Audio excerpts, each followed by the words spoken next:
What happens when a man who has commanded thousands, a man who has stared down America's enemies on the battlefield, is brought to his knees by a local cop on a forgotten country road? He's not in a war zone. He's in a 2022 sedan wearing a simple polo shirt on his way to see his dying sister. But in the eyes of Officer Dale Miller, none of that matters. All he sees is a black man in a nice car, a target for his own bitter authority. He thought he was making a routine arrest. He thought he held all the power. He never imagined his suspect's one phone call wouldn't be to a lawyer, but to the nerve center of the most powerful military on Earth, the Pentagon. And that one call would unleash a storm of karma that would not only end his career, but tear down the corrupt system that protected him. The air in Harmony Creek, North Carolina, was thick with the scent of pine and wet soil.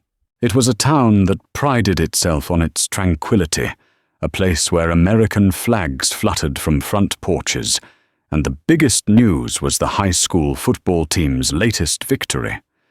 It was the last place on Earth you'd expect a war to begin. But a war was coming, not of bullets and bombs, but of wills and worlds colliding. Driving a meticulously maintained navy blue Genesis G80 was General Marcus Thorne. At 58, he wore his 2 stars with a quiet humility that belied a career forged in the crucibles of Iraq and Afghanistan. His hands resting lightly on the steering wheel were steady and scarred hands that had signed deployment orders, shaken hands with presidents, and comforted dying soldiers. Today, however, their purpose was simple: to guide him to his sister Sarah's home on the outskirts of town. Cancer was a more insidious enemy than any he had faced, and it was winning its battle against her. His mind was on her, on memories of childhood summers, and not on the cracked right taillight of his sedan, a minor flaw he'd been meaning to fix. That was the pretext. The flashing red and blue lights appeared in his rearview mirror with a sudden jarring intensity. General Thorne's shoulders didn't tense. His heart rate remained steady. He had been trained for ambushes of a far more lethal kind. He checked his speed 2 miles under the limit. He signaled, pulled smoothly onto the gravel shoulder, and killed the engine. He rolled his window down, placed his hands on the wheel in plain sight, and waited. The police cruiser, a Ford Explorer, crunched to a halt behind him. The driver's side door opened, and out stepped Officer Dale Miller. Miller was a man built like a fire hydrant, short, stout, and radiating a sense of immovable belligerence. He was 35, but looked a decade older, his face weathered by resentment and the Carolina sun. In the small pond of Harmony Creek, Miller was the resident shark. He swaggered as he approached the Genesis, his hand resting casually on the butt of his Glock. Well, well, in a mighty big hurry, are we? Miller's voice was a gravelly drawl, thick with manufactured authority. General Thorne turned his head slowly. Good afternoon, officer. I was driving under the speed limit. His voice was calm, resonant, a voice accustomed to command, but now used with deliberate deference. Miller smirked, a faint, unpleasant twisting of his lips. He ignored the general's statement and peered into the car, his eyes scanning the plush leather interior. License, registration, and proof of insurance. Thorne reached for the glove compartment with slow, deliberate movements. They're right here, officer. He handed over the documents. Miller snatched them. His eyes flicked to the driver's license. Marcus Thorne. He looked up, his gaze dripping with disdain. This is a mighty fancy car for this part of the woods, Marcus. You from around here. The use of his first name was a calculated insult, a deliberate stripping of respect. Thorne's jaw tightened almost imperceptibly. I grew up here, officer. I'm visiting my sister. She's unwell. Unwell, Miller repeated, drawing the word out as if it were a lie. He walked to the back of the car. "You know you've got a busted tail light." "Yes, I do. I have an appointment to get it fixed tomorrow morning." Thorne replied, his patience a well-deep reservoir. Miller strolled back to the window, leaning down, invading Thorne's personal space. His breath smelled of stale coffee and something sour. "I'm getting a real attitude from you, Marcus. You think you're better than me, driving this car in these clothes." He gestured vaguely at Thorne's simple but well-made polo shirt. "You don't belong in this neighborhood." The words hung in the humid air, naked and ugly. It wasn't about a tail light. It was never about a tail light. For men like Miller, the uniform was a license to enforce their own private prejudices. "Officer, I've done nothing wrong," Thorne said, his voice dropping an octave, the steel beneath the velvet now audible. "I have provided my documents and answered your questions. Are you writing me a citation?" The challenge, quiet as it was enough to light Miller's short fuse. "You know what I think? I smell something. Marijuana. Yeah, I definitely smell it." He didn't. The car smelled faintly of leather and a pine air freshener. "Step out of the car. Now." General Thorne paused for a fraction of a second. Every instinct, honed over 35 years of service, screamed at him. This was a critical juncture. He had two choices: escalate or comply. He thought of Sarah waiting for him. An arrest, even a wrongful one, would mean hours of delay.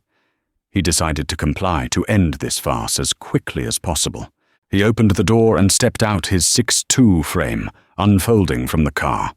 He stood tall, his posture ramrod straight, a stark contrast to Miller's pugnacious slouch.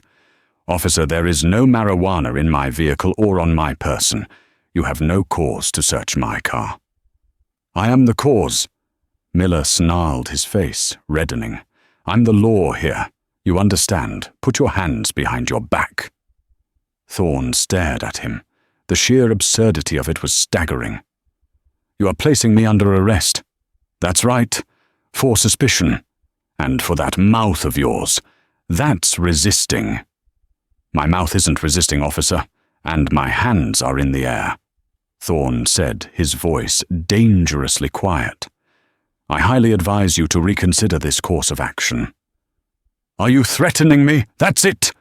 Miller lunged forward, grabbing Thorne's arm and twisting it violently behind his back.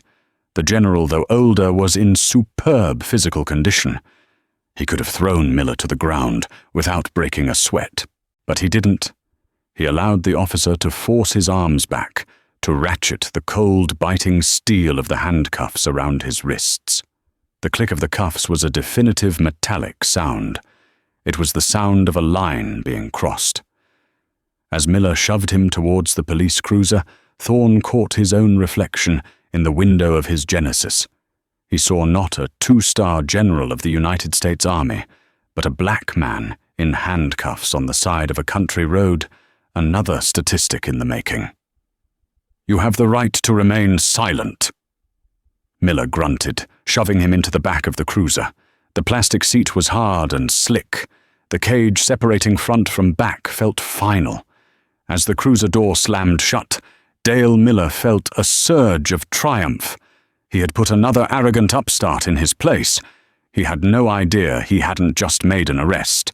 He had lit the fuse on a bomb that would obliterate his entire world. The drive to the Harmony Creek Police Department was a 5-mile journey through a landscape of escalating humiliation.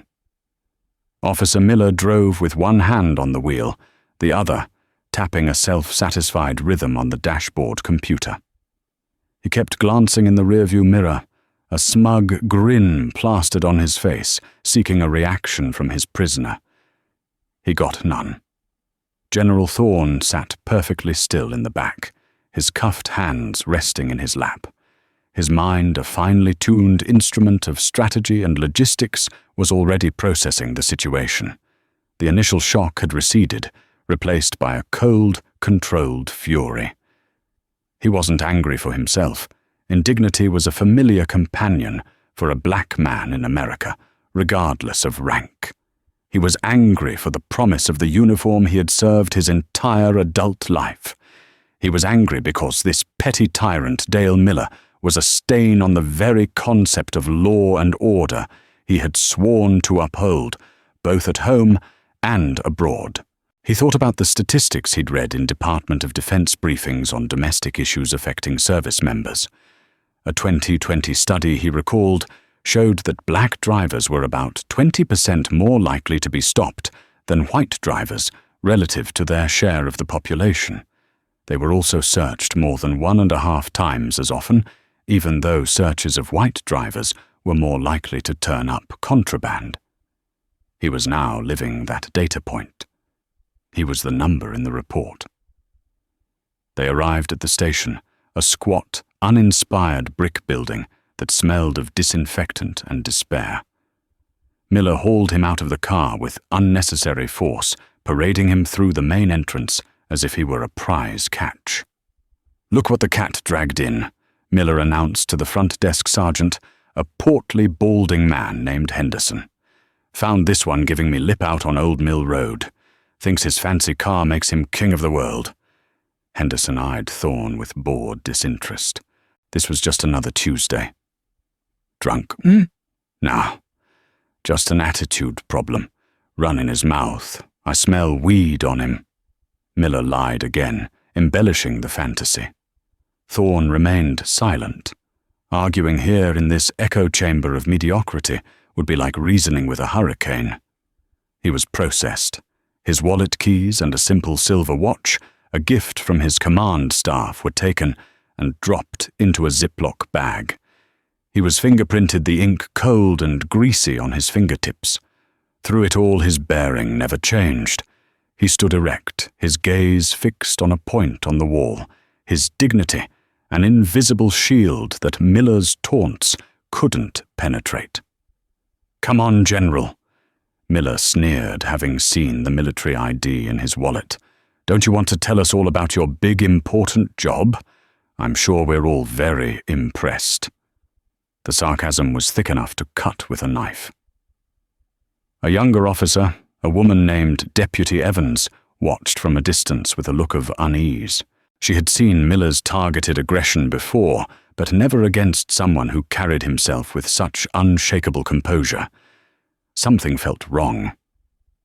"Put him in holding cell, too." Henderson grunted, already focused back on his crossword puzzle. The holding cell was a concrete box with a steel bench.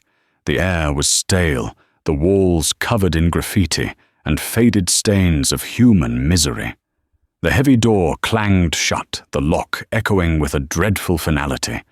For the first time, General Thorne was truly alone with his thoughts. He thought of his sister Sarah, probably wondering where he was. He was supposed to be there an hour ago to help her with dinner. A wave of profound sadness washed over him, a more potent force than the anger. This was the cost of Miller's racism, stolen time with a loved one he was already losing. He sat on the cold bench. He would not give them the satisfaction of seeing him pace or rage. He would wait. He would use his one phone call. But he wouldn't be calling a local bail bondsman or a high-priced lawyer. He was going to call a number that Officer Dale Miller couldn't even fathom existed. He was going to call the office that never sleeps the heart of the beast. About 30 minutes later, Miller appeared at the bars of the cell, a clipboard in hand. "All right, Mr. Big Shot, you get one phone call. Make it a good one. Better call someone who can post your bail, because I'm recommending the judge sets it high." Thorne stood up and walked to the bars. He looked directly into Miller's eyes. His gaze was devoid of fear or hatred. It was the look of a superior officer assessing a catastrophic failure in a subordinate. "The number is area code 703. Thorne stated, his voice level. Miller grumbled, dialing the number Thorne recited from memory. It was a number he knew as well as his own name. He'd used it from bunkers in Baghdad and forward operating bases in the Hindu Kush. The phone was handed through the bars. Thorne took it. Miller waited, leaning against the wall, expecting to hear a tearful call to a wife or a desperate plea to a friend. Instead, what he heard was something else entirely. It was a language he didn't understand, but whose authority was unmistakable. "This is Griffin," a crisp voice answered on the other end. No greeting, just the call sign. "Pegasus 6, authenticate." Thorne replied, his voice a low, commanding baritone. "Code Sierra Tango 99 Alpha. Timestamp 01-100 Zulu." There was a pause on the other end, the sound of furious typing. Miller shifted his weight, a flicker of confusion crossing his face. What the hell was Pegasus 6? "Authentication. Confirmed, sir." The voice on the phone snapped back, its tone instantly transformed from professional to profoundly deferential. "General Thorne, we have you on a non-secure line. Are you in distress?" "That's an understatement, Major." Thorne said, a hint of dry irony in his voice. "I am currently being held in a civilian detention facility, the Harmony Creek Police Department, North Carolina. My serial number is—" He recited his service number from memory. Miller's smirk began to fade. Generally thought it was a bluff, a pathetic attempt at bravado. "I am being held on spurious charges by an Officer Dale Miller, badge number 7-3. Thorne continued, his eyes locked on Miller's. "I require immediate legal counsel from the Judge Advocate General's office. I also request a liaison team from the Provost Marshal at Fort Liberty to my location to ensure my rights as a commissioned officer under the Uniform Code of Military Justice are not further violated by this civilian authority." The Major on the other end was no doubt scrambling. "Sir, we are actioning this immediately. The Pentagon duty officer and the Army Operations Center are being patched in. The commanding general at Fort Liberty will be notified within 5 minutes. Can you confirm your physical status, sir? Have you been harmed?" "Negative. I am physically unharmed, just professionally and personally outraged," Thorne said. "I'll expect the JAG contingent within the hour. Pegasus 6 out." He handed the phone back to a dumbfounded Dale Miller. The officer's face had lost its color. The smug, arrogant mask had crumbled, replaced by a slack-jawed expression of disbelief and a dawning, sickening horror. "General," Miller whispered, the word tasting like ash in his mouth. General Thorne simply stared back at him, his silence more powerful than any threat. He then walked back to the bench and sat down, a portrait of patience. The call was made. The gears were turning. The storm was on its way. Dale Miller just stood there, the phone in his hand, feeling the first cold raindrops of the hurricane he had just unleashed upon himself. Chief Frank Brody of the Harmony Creek Police Department was enjoying his pot roast at the weekly Rotary Club meeting. It was the highlight of his week, a chance to feel important among the town's small-time business owners and dentists. He was in the middle of a story about a recent fishing trip when his cell phone vibrated with the urgency of a hornet trapped in a jar. He glanced at the screen. "Unknown number. Washington, D.C."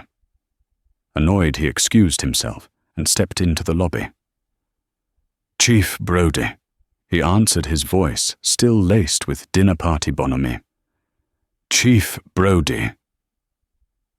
The voice on the other end replied, and all warmth was instantly sucked from the room. The tone was sharp, precise, and held zero tolerance for pleasantries. "This is Colonel James Wallace, United States Army Office of the Secretary of Defense. I am calling to inquire about the status of a U.S. citizen you are currently holding in your custody, General Marcus Thorne." Brody felt a jolt, as if he'd touched a live wire. "General, I'm not aware of holding any—" "General, sir." "Then I suggest you become aware, Chief." Immediately, the colonel's voice was like chipping ice. "General Thorne is a 2-star general, a decorated combat veteran, and currently assigned to a command position vital to national security." He was arrested by one of your officers approximately 90 minutes ago. I need you to understand the gravity of this situation. You are holding a senior military officer incommunicado without cause. This is rapidly escalating into a multi-agency federal incident. The pot roast churned in Brody's stomach.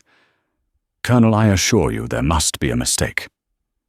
The mistake, Chief, was made by your department. The Department of Justice Civil Rights Division has been notified. The FBI has been notified. A team from the Judge Advocate General's office, accompanied by military police, has just been dispatched from Fort Liberty. They will be at your station in less than 30 minutes. I expect General Thorne to be sitting in your office uncuffed with a profound apology from you by the time they arrive. Is that understood? Yes, Colonel. Crystal clear. Brody stammered, sweat beading on his forehead. Excellent. You have 29 minutes, the Colonel said, and the line went dead.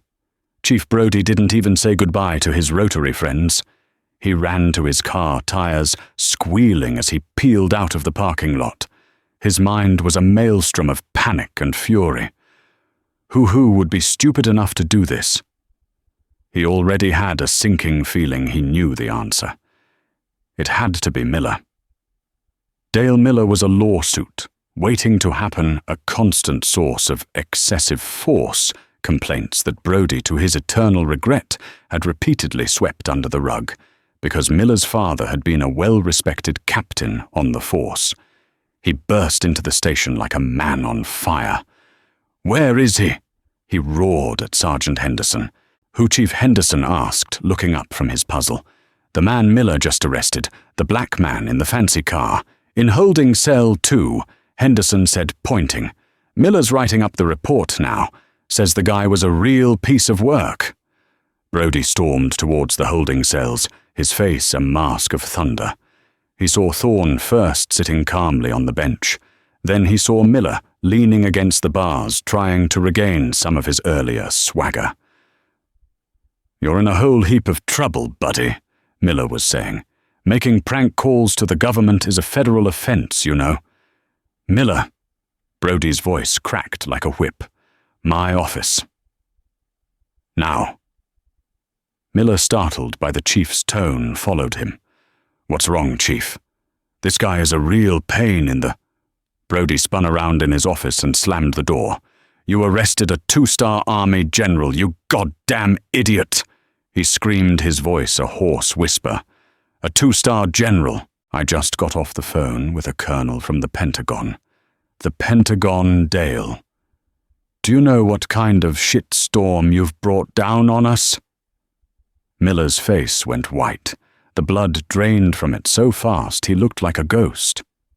He was lying. I thought he was lying. Did you run his ID? Did you even bother to check? No. You saw a black man in a nice car, and your tiny racist brain went into overdrive. Brody was pacing like a caged animal. "The JAG Corps is on its way. Military police are on their way.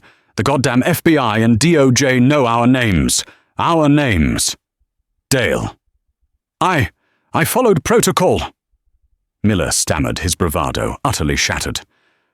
"Protocol. You call fabricating a reason to pull someone over, lying about smelling marijuana, and arresting a man for resisting with his mouth protocol. I've covered for you a dozen times, Dale. But this is the end of the line. You are suspended effective immediately. Give me your badge and your weapon." Miller stared at him, his mouth agape. "Chief, you can't." "I can, and I am. Now get out." Brody watched Miller, completely broken, unclip his badge and place it on the desk alongside his service weapon. The man who had swaggered with authority just an hour before now looked like a lost child. He stumbled out of the office, avoiding the gazes of the other officers. Chief Brody took a deep breath, trying to calm his racing heart. He had to perform the most difficult act of his career. He walked to the holding cell, unlocked it himself, and opened the door. "General Thorne," he said, his voice dripping with a desperate, practiced sincerity. I am Frank Brody, Chief of Police.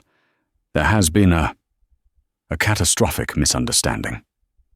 On behalf of the Harmony Creek Police Department, I offer you my deepest, most sincere apologies." General Thorne rose slowly from the bench. He looked past Brody, his eyes sweeping over the suddenly silent and attentive police station. He didn't look at the chief. "Your apology is noted. Chief Brody," he said, his voice flat and cold, "but it is not accepted." He walked out of the cell, and the entire atmosphere in the room seemed to shift, as if a king had just reclaimed his throne. "Now I believe I have some property to collect. And then I have some gentlemen from my legal staff to meet." The arrival of the military contingent was not loud or dramatic. It was quiet, precise, and terrifyingly efficient. 2 black Chevrolet Suburbans with government plates pulled into the station's parking lot and parked with perfect symmetry. 4 men stepped out. 2 were in full Class A uniforms, military police, their posture so rigid they seemed carved from granite. The other 2 were in crisp Army Service uniforms, their lapels bearing the distinctive insignia of the Judge Advocate General's Corps. One was a major, the other a lieutenant colonel. They entered the police station not as aggressors but as auditors, arriving to inspect a failing business. The lieutenant colonel, a sharp-featured man named Peterson, approached the front desk where Chief Brody was sweating profusely. "Chief Brody," Peterson said, his voice calm but brooking no argument. "I'm Lieutenant Colonel Peterson Jagcorps. We're here for General Thorne." "Of course, Colonel. He's right here," Brody said, gesturing towards his office, where General Thorne was now sitting, his personal effects laid out on the desk before him. Peterson nodded curtly at Brody, then walked into the office, his expression shifting to one of deep respect as he faced the general. He snapped to attention. "General Thorne, sir. Are you all right?" "I'm fine, Colonel," Thorne replied, his voice still tight with controlled anger. "But this department is not. We're here to ensure your rights are protected and to gather the facts of this unlawful detainment," Peterson said. He then turned to Brody. "Chief, I will need a copy of the initial stop report, Officer Miller's full complaint, the dash cam footage from his vehicle, and any body cam footage associated with this incident. We will also need a complete list of all complaints filed against Officer Dale Miller for the past 5 years. You are required to comply by federal statute." Brody felt another wave of nausea. Miller's complaint file was a thick one. "Of course, Colonel. We'll get that for you right away." While the legal process began, one of the MPs, a master sergeant, approached Thorne. "Sir, we have your vehicle. We'll have a new tail light assembly installed from the base auto shop within the hour, and we'll have it fully detailed. We'll escort you to your sister's residence whenever you are ready." This was how the U.S. military operated a massive, unstoppable machine of logistics and power. And Dale Miller had tried to throw a rock at it. Thorne finally nodded. "Thank you, Master Sergeant." He left the station without another word to Chief Brody. As he stepped out into the night air, the humidity no longer felt oppressive. It felt like freedom. He got into the back of one of the Suburbans, and the small convoy pulled away, leaving the Harmony Creek Police Department in a state of quiet existential dread. The ride to his sister's house was silent. When they arrived, Thorne asked the escort to wait at the end of the street out of sight. He didn't want to alarm Sarah. He walked up the path to the small house he'd grown up in. The porch light was on. The door opened before he could knock. Sarah stood there, frail and thin, her face etched with worry. "Marcus, I was so worried. I called and called," she said, her voice weak. He stepped inside and wrapped her in a gentle hug, careful not to squeeze too tightly. "I'm sorry, Sarah. I got held up." She looked at his wrists, which were red and chafed from the handcuffs. Her eyes filled with a pained understanding. She didn't need to ask. She had lived in this town her whole life. She knew its rhythms and its ugly undertones. "Oh, Marcus," she whispered, her hand coming up to touch his face. "Not even for you. It never stops, does it?" "No," he said, his voice thick with emotion for the first time that night. "It doesn't. But tonight we're going to start making it stop." He spent the next 2 hours with her, not talking about the arrest, but about old times. They looked at photo albums and he told her stories from his travels. He made her laugh. For those 2 hours he wasn't a general. He was just a brother, trying to hold back the darkness for the person he loved most in the world. But when he left her house, stepping back into the waiting Suburban, his face was set like stone. The personal part of the evening was over. The professional part, the reckoning, was just beginning. The initial story was a small blurb in the Harmony Creek Ledger, buried on page 3, "Local man wrongfully arrested police chief apologizes." It was deliberately vague, designed by Chief Brody to smother the fire before it could spread. But the story didn't mention the man's name, and that omission was like blood in the water for a real journalist. Sarah Jenkins was an investigative reporter for the Charlotte Observer, a sharp, tenacious journalist who had made a career out of exposing corruption in forgotten corners of North Carolina. She had a source inside the county courthouse who tipped her off that the local man in the story was a 2-star Army general, and the apology was prompted by a direct intervention from the Pentagon. Jenkins knew this wasn't just a story about a bad arrest. It was a story about a systemic failure. She drove to Harmony Creek and started digging. Her first stop was the police department, where Chief Brody gave her a masterclass in stonewalling. "It was an internal personnel matter that has been resolved," he repeated a mantra against her pointed questions. But Jenkins didn't need Brody. She filed a Freedom of Information Act request for Officer Dale Miller's disciplinary record. The town attorney tried to block it, but the sudden interest from the State Attorney General's office, prompted by a quiet inquiry from the Department of Justice, magically expedited the process. When the file landed on her desk, it was thicker than a phone book. The contents were sickeningly predictable. Over his 12-year career, Dale Miller had been the subject of 47 citizen complaints.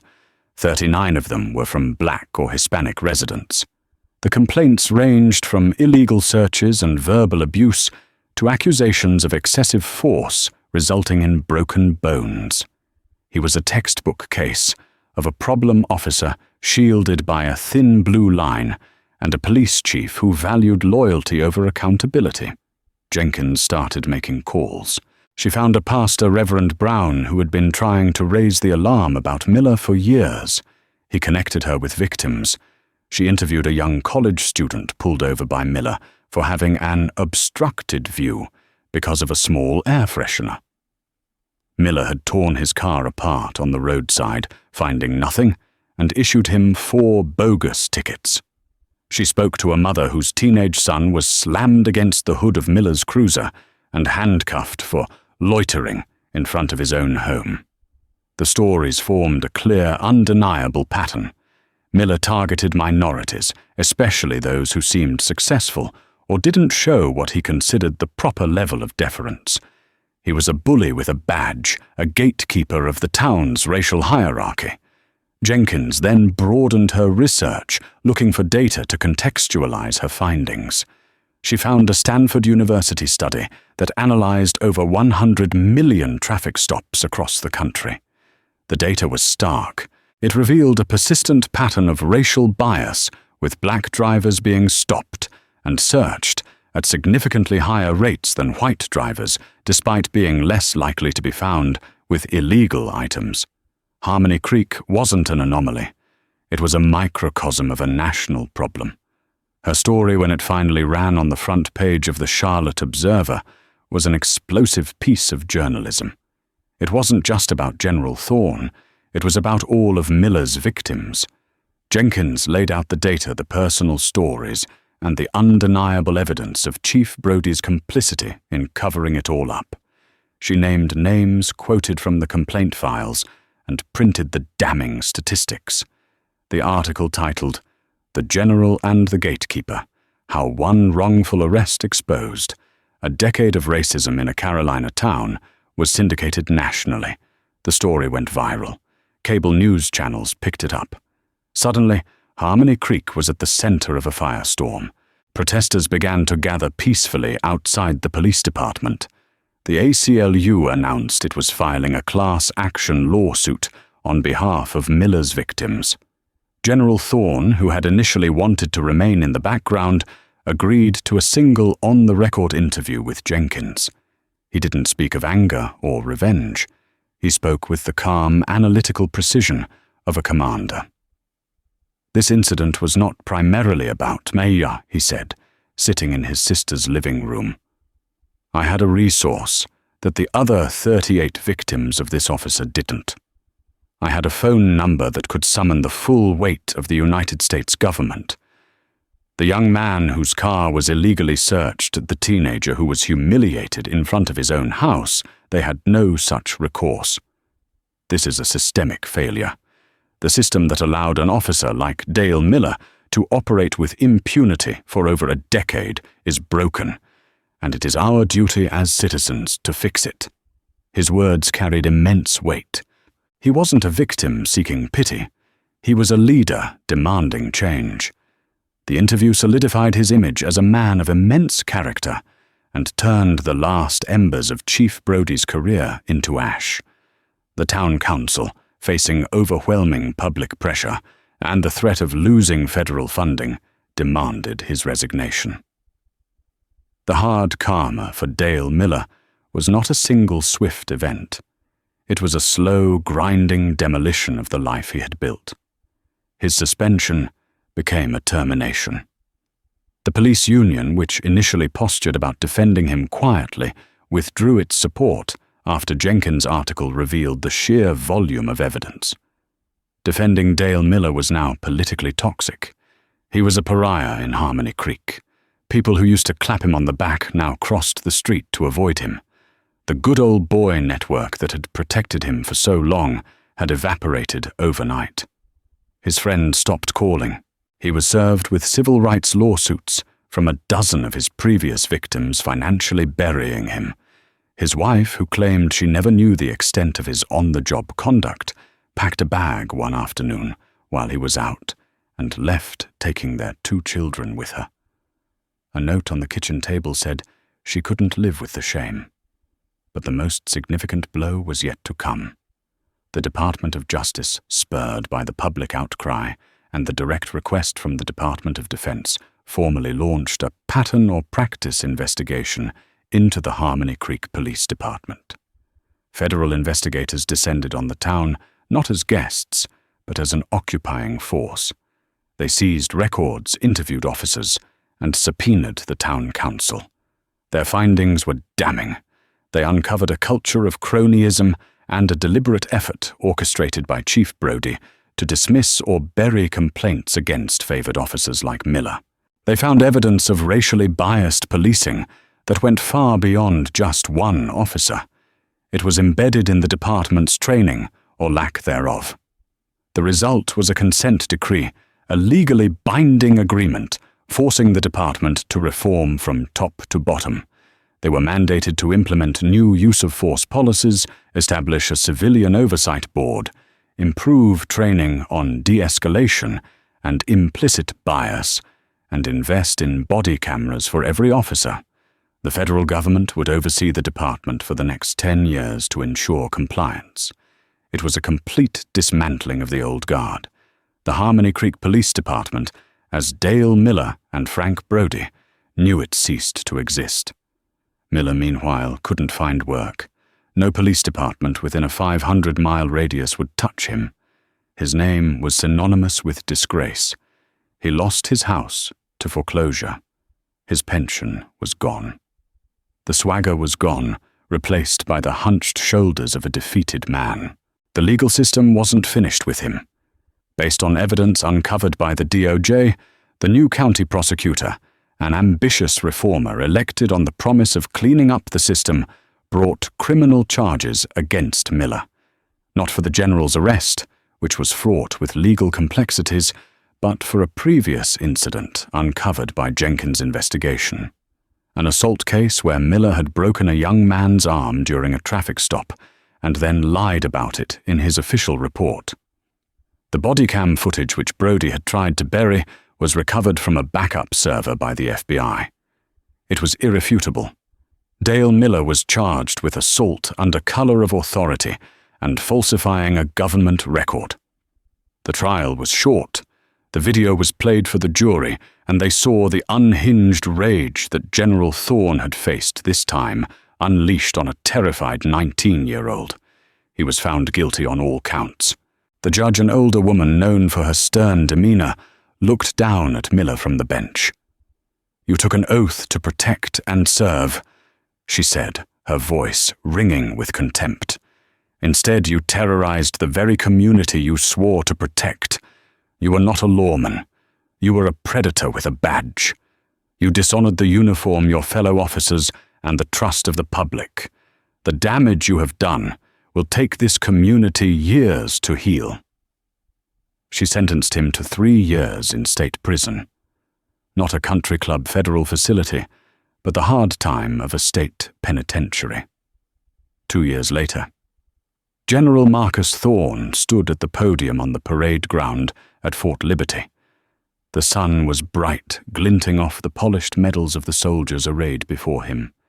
His sister Sarah had passed away peacefully 6 months after his arrest. He had been by her side. Her loss was a permanent ache in his heart, a quiet reminder of the precious time Dale Miller had tried to steal from him. He had been offered promotions, a 3rd star, a prestigious post in Washington. He turned them down. Instead, he had requested to stay on as commander at Fort Liberty, focusing his efforts on programs that supported soldiers and their families and working with local communities in North Carolina to bridge the gap between military and civilian life. He used his platform not for personal gain, but for service. After the award ceremony, a young African-American captain approached him, his new silver star pinned to his chest. "General Thorne," the young man said, his voice filled with reverence. "I just wanted to thank you, sir, not just for the medal, but for what you did in Harmony Creek." Thorne looked at the captain. "I did what anyone should have done, son." "No, sir," the captain insisted. "My father lives 20 miles from there. For his whole life, he's been afraid of the police. After what you did after the reforms, he says he feels like he can finally breathe in his own town. You didn't just end one cop's career, sir. You gave a lot of people their dignity back." The general nodded slowly, a lump forming in his throat. That meant more to him than any medal or star on his shoulder. It was the only victory that mattered. Meanwhile, 100 miles away, Dale Miller sat on a lumpy mattress in a sweaty, overcrowded cell. Prison had stripped him of everything. His bulk had turned to flab. His face was pale, and his eyes were perpetually downcast. He was no longer a predator. He was prey. A disgraced ex-cop was the lowest form of life in the prison ecosystem. He kept to himself, mopping floors, his world shrunk to the dimensions of a 6-by-9-foot cell. Sometimes, late at night, when the prison was quiet, he would think about that day on Old Mill Road. He would replay the traffic stop over and over. He didn't feel remorse for his racism. He was incapable of such introspection. Instead, he felt a burning, impotent rage at his own stupidity. He had picked the wrong man. Out of all the cars he could have stopped, out of all the lives he could have ruined without consequence, he had chosen to bully the one man who could call down the thunder. He hadn't been struck by a bolt of lightning from heaven. He had been run over by a force of nature he had arrogantly provoked. That was his karma. Not a divine punishment, but the simple, brutal, and entirely predictable consequence of his own hate-filled actions. He would live with it and in it for the rest of his miserable life. The day Dale Miller walked out of North Carolina's Marion Correctional Institution, the sky was a flat, indifferent gray. He was 39 years old, but looked 50. Prison had been a crucible that burned away his bulk, leaving behind a sinewy, gaunt frame. His once swaggering confidence had been replaced by the quiet, twitchy paranoia of a man who has spent 3 years watching his own back every second of every day. The anger that had once fueled him had not disappeared. It had simply curdled, turning inward into a low-grade, constant poison of bitterness. There was no one there to meet him. His ex-wife hadn't answered his letters, and his parents were long dead. He was given a bus ticket to Fayetteville, a check for the $52 he'd earned in the prison workshop, and a stern warning from his parole officer to find a job and check in weekly. He was no longer Officer Miller the lawman. He was Dale Miller Felon, a number in a different, more permanent system. Fayetteville was a city that hugged the edges of Fort Liberty, a sprawling ecosystem of soldiers, veterans, pawn shops, and transient lives. It was a place to disappear, and that was all Miller wanted. He rented a room by the week at the Starlight Motel, a peeling monument to 50s optimism that now reeked of stale cigarette smoke and desperation. The room was a box containing a lumpy bed, a stained chair, and a small television with a coat hanger for an antenna. This was his new kingdom. Finding work was a new dimension of humiliation. He was a convicted felon with no marketable skills beyond a now useless knowledge of police procedure. The applications that didn't immediately get tossed in the trash upon seeing the box checked for felony conviction were for jobs that broke the body and spirit.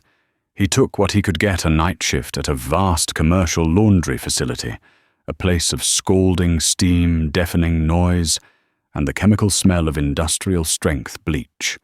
His job was to be a shaker. He stood for 8 hours a night, pulling tangled, heavy wet sheets, towels, and uniforms from massive industrial washing machines and feeding them into the pressing machines. Most of the linens came from the hotels and restaurants that served the base, but some were military BDUs, formal dress whites, even the occasional flag.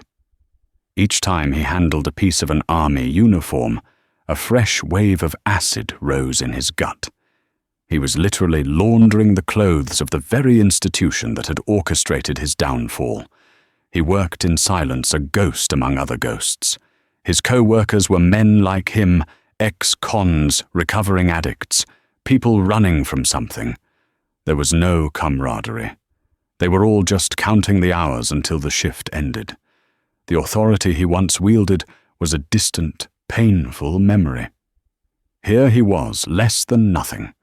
A supervisor, a kid half his age with a wispy mustache, would yell at him for not working fast enough, and Dale would just nod his eyes, fixed on the floor, and move faster. The man who once demanded deference now swallowed insults for $11 an hour. One sweltering August afternoon on his day off, he was in the bleak aisles of a Food Lion, his shopping basket holding a can of chili, a loaf of cheap bread, and a 6-pack of beer, the bland staples of his solitary existence. He was reaching for a can of beans when he heard a voice that froze him in place. "Ma'am, please don't be alarmed, but the man behind you just put several items in his jacket. My partner is waiting by the door." The voice was calm, professional, and familiar. Dale turned his head slowly. Standing 2 aisles away was a police officer, speaking to a store manager. It was a woman. Her hair was now in a tight bun, and there were sergeant's stripes on her sleeve, but he knew her instantly. It was Evans, the young deputy from the Harmony Creek station who had watched his downfall with uneasy eyes. His first instinct was to flee, to abandon his basket and melt into the shadows. But he was paralyzed. He watched as she expertly handled the situation, her movements economical and confident. She was a seasoned professional. She had become the kind of cop he had only ever pretended to be. As her partner escorted the sheepish shoplifter outside, Sergeant Evans did a final scan of the area. Her eyes swept past Dale, then flickered back, widening in a flash of recognition. For a moment, the world seemed to stop. The muzak, the squeaking cartwheels, the crying baby at the checkout, it all faded away. It was just the two of them, separated by 5 years and a lifetime of changed fortunes. She started walking towards him, not with aggression, but with a steady, measured gait. Dale's hands began to tremble. He felt a phantom weight on his wrists where the cuffs had been. He expected contempt, a smirk, a cutting remark about how the mighty had fallen. She stopped a few feet from him. Her expression was unreadable, a careful professional mask. "Miller," she said. It wasn't a question. "Evans!" He rasped, his voice rough from disuse. "It's Sergeant Evans now." "I see that," he mumbled, unable to meet her gaze. He stared at the scuffed linoleum floor. There was a long, awkward silence. Dale braced himself for the lecture, the "I told you so." Instead, her next words completely disarmed him. "Are you staying out of trouble, Dale?" The question was simple, devoid of malice. It was the kind of question a cop asks a known quantity, a former problem they hope remains a former one. But in that simple question, she laid bare the chasm that now separated them. He was no longer a colleague. He was a potential statistic, a box to be ticked on a parole report. He was just Dale. She had stripped him of his past and defined his present in 6 words. The power dynamic he had lived by had been completely and irrevocably inverted. "I'm trying," he said the words, feeling pathetic and hollow. She nodded once, a quick final gesture. "Good. Keep it that way." And with that, she turned and walked away, her radio crackling to life as she stepped back into the world where she belonged, and from which he was forever banished. Dale stood there for a long time, his knuckles white on the handle of his shopping basket. The encounter had shattered the fragile shell of numbness he had built around himself. The pity in her eyes was worse than any hatred. It confirmed his irrelevance. That night he didn't go to work. He called in sick, something he had never done, and sat in his grim motel room, the television flickering silently. A local news station was on, and then a face he had tried for years to forget filled the screen. It was General Marcus Thorne, retired now for over a year. He was older, his hair almost completely grey, but he looked distinguished and content. He was at the ribbon-cutting ceremony for the Sarah Thorne Youth and Community Center in a struggling neighborhood of Harmony Creek. He had used a significant portion of his own savings and had spearheaded the fundraising to build it in his late sister's honor. The camera showed him laughing with a group of children, helping a small boy tie his shoe. A reporter asked him why he took on the project. "Service doesn't end when you take off the uniform," General Thorne said, his voice as calm and commanding as Dale remembered from the holding cell. "This town, like any town, has its scars. The only way to heal is to build something better in their place. This is for the next generation. It's about ensuring every child here feels like they belong, that they are seen, and that they are respected." Dale Miller watched the can of chili forgotten on the table. He saw Thorne, a man he had tried to break, building a legacy of hope on the very ground where Dale had sown fear and division. Thorne was a pillar. Thorne was a builder. And what was he? Dale looked at his own reflection in the dark television screen. He saw a ghost, a hollow man in a transient room, his only legacy a thick file of complaints and the permanent stain of his own name. The karma wasn't just the prison time, the lost job, or the broken family. That was just the punishment. The true karma, the life sentence, was this: to be utterly forgotten, a footnote in another man's story of justice. It was the crushing, absolute weight of his own nothingness. He turned the television off, plunging the room into darkness, but he couldn't escape the image of the general's smile, a final silent testament to a war Dale Miller never even knew he was fighting. The story of General Thorne and Officer Miller is a stark reminder that true strength isn't found in a badge or a gun, but in quiet dignity and unwavering integrity. It shows that while systems of injustice can protect bullies for years, they are often more fragile than they appear. Sometimes it only takes one person with the courage to make a stand and the right phone number to bring the whole rotten structure crashing down. This story illustrates the profound consequences of abusing power and the hard, unavoidable karma that follows. What did you think of the swift and total reckoning that Dale Miller faced? Was it justice, or just a consequence of him targeting someone powerful? Let us know your thoughts in the comments below. If this story moved you, please hit that like button, share it with someone who needs to hear it, and make sure you subscribe to our channel for more powerful real-life stories. Your support helps us continue to bring these important narratives to light. Thank you for listening.